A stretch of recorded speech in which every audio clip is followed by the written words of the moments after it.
Bab 1040, yang ini. Hao Ningyuan di ujung telepon tiba-tiba mengerang ketika mendengar kata-kata Lin Yu. Dia mengerutkan kening dan berpikir dengan hati-hati. Untuk sementara, dia tampak sangat malu. Paman Hao, kamu bisa menambahkan pertemuan atau upacara penghargaan atau semacamnya, dan memanggil para pemimpin dokter pengobatan Tiongkok untuk tetap tinggal. Dia tidak bisa tidak tinggal. Lin Yu berinisiatif untuk memberikan saran dengan Hao Ningyuan bagaimanapun. Hao Ningyuan juga memimpin industri medis, dan Rong Hesu tidak bisa tidak menjual wajahnya. Jiarong, dia tahu hubunganku denganmu. Hao Ningyuan menghela nafas dengan suara rendah, jadi ini pasti tidak berhasil. Aku tahu, tapi aku tidak di ibu kota, jadi tentu saja itu bukan ancaman baginya. Lin Yu juga buru-buru berkata, jadi penjaganya secara alami akan jauh lebih kecil. Meskipun mereka akan segera kembali ke ibu kota, dia dapat memberitahu Hu Qingfeng dan membiarkan Hu Qingfeng untuk sementara menciptakan ilusi bahwa mereka masih di Changqing. Setidaknya biarkan dokter misterius itu mengira dia masih di Changqing. Kurangi kekhawatiran dan tindakan pencegahan Rong Hesu dan biarkan dia menunda kepulangannya suatu hari nanti. Setelah mendengar ini, Hao Ningyuan ragu-ragu sejenak, menghela nafas, dan berkata dengan cemas, Jiarong, mari kita beritahu, hari-hari ini, meskipun Rong Hesu selalu menyapa saya setiap kali dia menghadiri pertemuan, dia hampir tidak berbicara kepada saya dapat merasakan bahwa dia sengaja menghindari saya, dia sangat tidak percaya pada saya, dan bahkan memiliki permusuhan tertentu. Di bawah efek psikologis ini, tidak peduli apa yang saya katakan, dia tidak saya mungkin percaya, dan mungkin saya akan berbicara. Itu akan menjadi bumerang dan membuatnya lebih waspada. Jika Rong Hesu hanya mewaspadai Hao Ningyuan, masalahnya adalah Rong Hesu telah memusuhi Hao Ningyuan di dalam hatinya, jadi dia sangat defensif.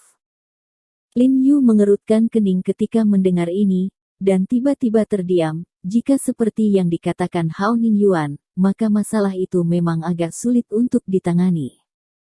Oh, itu benar-benar gagal.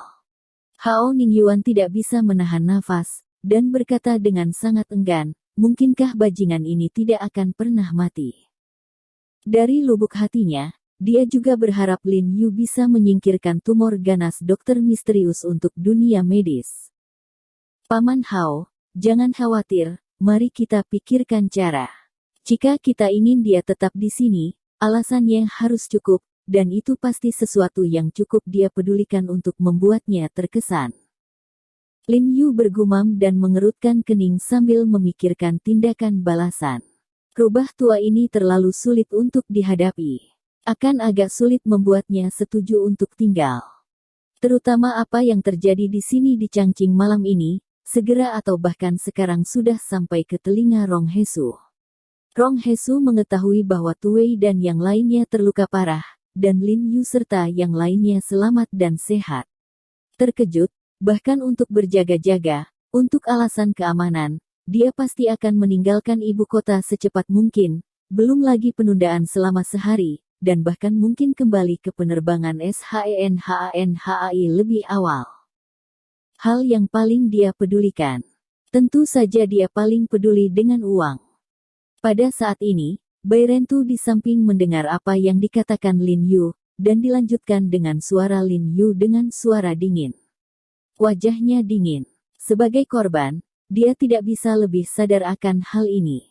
Anda tahu, dia sudah berani selama ini. Uang yang diperoleh dari bahaya yang mengancam jiwa benar-benar dikosongkan oleh dokter misterius itu. Ya, anak tua ini suka uang, dia suka uang. Lin Yu juga menganggukkan kepalanya dan bergumam, dia juga tahu bahwa Rong Hesu mencintai uang seperti hidupnya, tetapi dia tidak dapat menggunakan uang untuk menggodanya untuk tinggal. Berpikir tentang itu, mata Lin Yu tiba-tiba berbinar, dan dia berkata dengan sangat gembira, "Iya." Berbicara, Lin Yu bergegas ke Hao Ningyuan di ujung telepon dan bertanya, Paman Hao, bukankah kamu datang untuk membahas bisnis dengan ratu kali ini? Apakah negosiasi sudah selesai? Aku juga tidak tahu ini.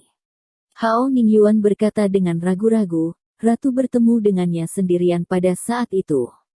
Mengenai apa yang dia bicarakan, tidak ada yang tahu, tetapi saya dapat mengatakan dari tampilan anak laki-laki tua ini dalam beberapa hari terakhir bahwa bisnis harus dibahas dengan baik, kebanyakan dengan dia.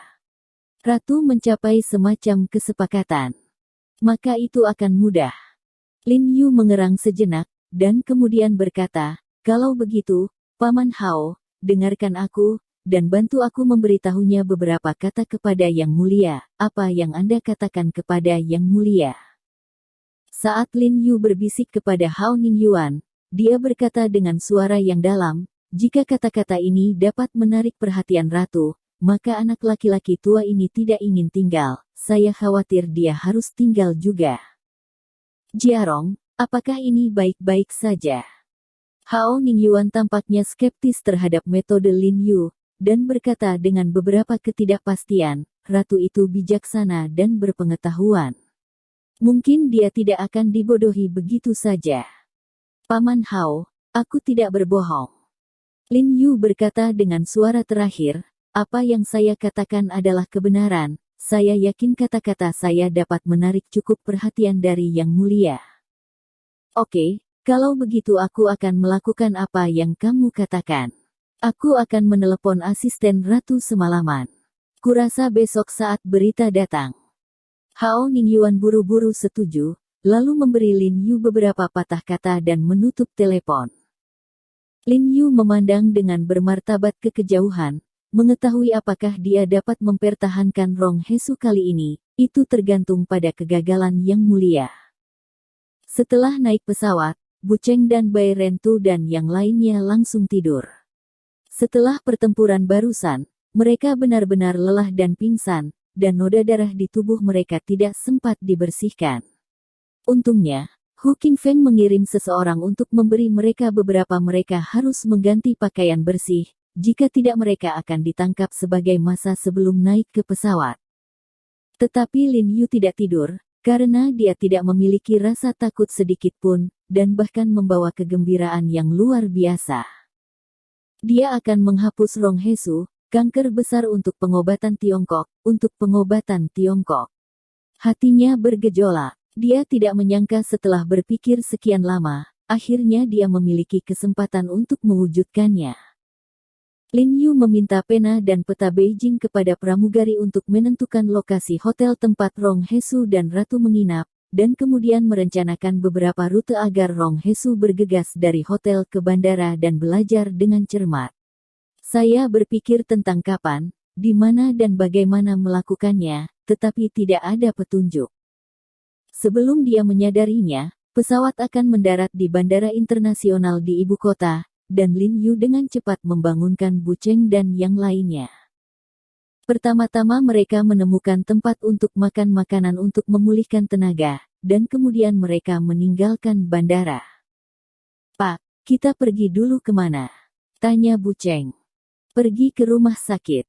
Lin Yu menyipitkan matanya, menatap peta di tangannya dan berkata dengan suara yang dalam, saya baru saja mempelajari rute di pesawat, dan kita akan membahasnya ketika kita kembali. Meskipun tidak ada rencana yang sesuai untuk saat ini, jika Rong Hesu siang ini jika kami akan kembali ke ibu kota, kami mungkin harus menemukan cara untuk melakukannya secepat mungkin, jika tidak, kami mungkin tidak akan pernah memiliki kesempatan untuk melakukannya lagi. Dia tahu bahwa jika Rong Hesu kembali ke Shenhanhai kali ini, dia tidak akan tahu tahun dan bulan berapa dia akan datang ke ibu kota lain kali. Meskipun mereka bergerak terburu-buru, peluang untuk sukses sangat kecil, tetapi itu lebih baik daripada menonton Rong Hesu kembali ke Shenhanhai. Ini baik. Semua orang setuju serempak, tetapi mereka tidak memiliki pendapat sedikit pun. Kemudian mereka mengendarai dua mobil dan berjalan satu demi satu menuju rumah sakit. Untuk sampai ke rumah sakit dari bandara, Anda harus melalui rumah Lin Yu, dan taksi secara kebetulan memilih rute melalui pintu Lin Yu.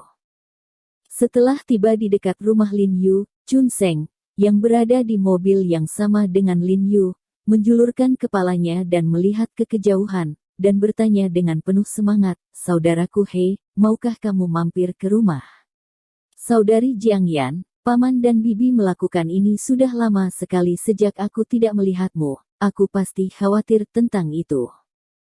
Lin Yu melirik lokasi rumahnya melalui jendela, memikirkan Jiang Yan, memikirkan ibu dan ibu mertuanya. Pikiran batinnya tiba-tiba tebal, dan dia ingin segera kembali untuk mengalami kegembiraan reuni setelah waktu yang lama. Tetapi waktunya sekarang mendesak, jadi pada akhirnya dia menggelengkan kepalanya dengan lembut.